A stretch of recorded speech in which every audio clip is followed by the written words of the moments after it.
Hello, I'm Mark Ellis. I'm the author of the award-winning Frank Merlin WW2 London detective series. Welcome to my office here in sunny Redditch. I'm just going to say a few words about the second book in my series. There are 6 books in the series in total.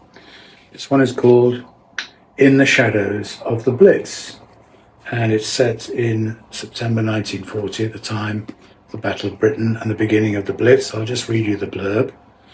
As the Battle of Britain rages above, Detective Chief Inspector Frank Merlin and his officers investigate the sudden disappearance of Polish RAF pilot Ziggy Kalinski, while battling the looting unleashed by the chaos and destruction of the Blitz.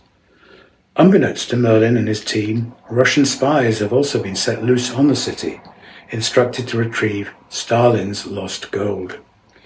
Kalinski's fellow pilots, a disgraced Cambridge Don, members of the Polish government in exile, and a ruthless Russian gangster are among those caught up in Merlin's inquiries.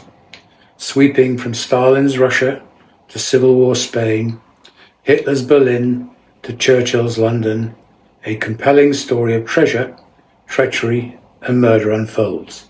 And I'm just going to read you a little bit, if I can find it, from the beginning of the book. This is sort of an introductory scene. Frank Merlin has been involved in another murder case. This is not the murder case described in this book, but it's happened prior to the plot here. And his boss, the assistant commissioner, has insisted that Merlin attend the execution of the criminal. So here we go. Merlin could hear the sound of footsteps echoing outside, and suddenly 4 men entered. Merlin's eyes were naturally drawn straight to the man who was at the centre of the proceedings. Flying Officer Peter Harrison seemed to have shrunk a little during his stay in prison. Merlin had not seen him for a month. His head was closely cropped, and thus the long cowlick of fair hair he had used to cover his incipient baldness was gone. Without his curls, his ears stuck out even more prominently than they had before. In his grey prison overalls, he struck a sorry figure compared with the debonair, confident, smartly uniformed man about town whom Merlin had first encountered. Flying Officer Harrison had been convicted in July at the Old Bailey of 4 murders. All the murders had followed a similar pattern. Harrison had picked up a prostitute on the London streets or in a pub, had engaged in sex with her in some back alley, and had then slit her throat. The murders had taken place between February and May. Through a combination of good police work and luck, Harrison had been arrested at his base in Kent in June. In attempting to escape, he had fired his service revolver and hit Merlin in the shoulder. It could have been a lot worse, as the bone was only slightly chipped, but it still caused him some pain.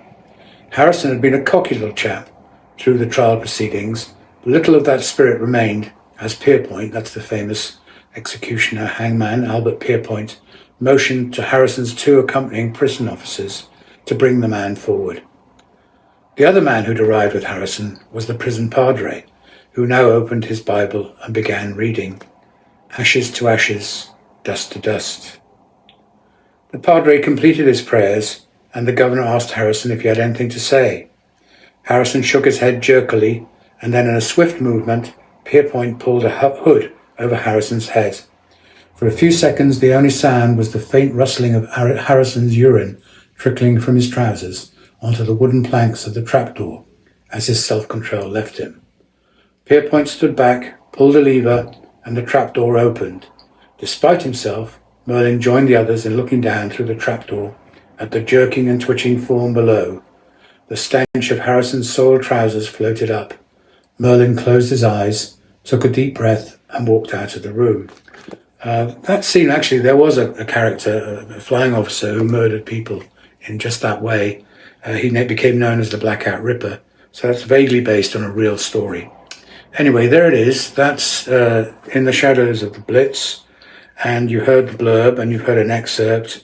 Just in terms of criticism or review, the eminent historian and biographer of Churchill and Napoleon, Andrew Roberts, called this book masterly compelling, and Merlin one of the most attractive characters to emerge in recent detective thriller fiction. So, In the Shadows of the Blitz, I commend this book to you and the other books in the series, Happy reading. Have a good day. Bye.